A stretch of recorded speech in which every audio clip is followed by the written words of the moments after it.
Sizlarga 21 sotuvli, ya'ni 5 xonali xonadon topib qo'ydim. Arzon narxda. Mana tashqarisidan bitta ko'rsating. Mana uyda tashqarisi. Daraxtlar ekib qo'yishgan. Xullas, yo'llarni ham bitta ko'rsating mana. Asfalt, ko'chaning usti. Mana suvlar oqib turibdi oldida. Mana uyda tashqarisi. Manzilni bitta eslataman.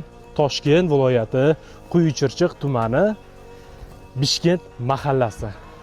Endi ichkarini bitta tanishtiraman. Ungacha bitta like, avans o'rnida bitta like ni bosib qo'yasiz. Ketdik mana. Qani? Bismillah. Mana boshlandi. Xo'p, mana hovliga kirib kelyapsiz. Qanaqa chiroyli qilingan.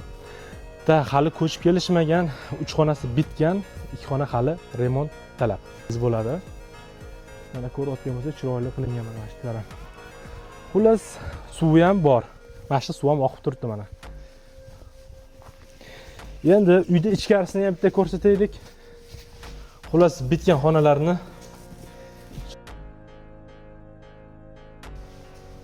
mana remontlarni ko'ryapsiz. Ko'zni og'ritmaydi, ya'ni ishdan charchab kelgan paytingizda ko'zni charchatib qo'ymaydigan ranglar qilingan. Mana. Ya'ni hamma xona pol qilingan ekan. Ya'ni atablenlardan tez qo'yilgan. Xullas, 3 xona o'sha tayyor. Shuni ko'chib kelib yashashingizga tayyor bo'lib turibdi. Mana spanisini ham ko'rsataylik. Mana bu yog'i ham o'sha tayyor bo'lib turibdi. Mana o'zingiz ko'rsatib oling. Yaxshi. Давайте. Xo'p.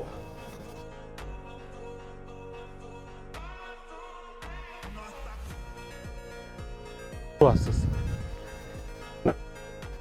Ikkita odamga uyda bo'lib, ikkita uchastka qilib olsa ham bo'ladi. Yaxshigina, kattagina joy. Mana endi bitmagan xonalarni ko'rsating. Xudo xolasa baraka qilib, savdolashib olsangiz, mana shu joyda o'zingiz ko'nglingizdagidek ideya qilib, remont qilib bitirib olasiz.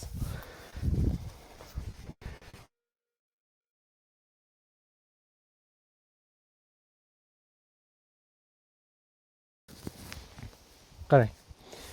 Mana shu joyda banyalarni qilib qo'yishgan, kotollari chiroyli qilingan. Mana ichkarisini ham ozgina ko'rsating mana. Yetadi. Xo'p. Bu yerda kommunalkalari, gaz, svet, internetlar hammasi o'tgan, suv bor. Mana tomorqani ham ko'ryapsiz, kattagina, ikkita odamga uchastka bemalol chiqadi. Devorlar bilan o'rab qo'yilgan. Narxi eng qiziq joyi narxida. Narxi sotig'iga 2000 dan so'rashyapti, yana o'tib, yana baraka qiladigan joylari ham bor ekan. Menimcha, yaxshi joylar. Pastda egalar nomerini qo'yib qo'yganmiz. Bemalol aloqaga chiqib, baraka qilib olsangiz bo'ladi.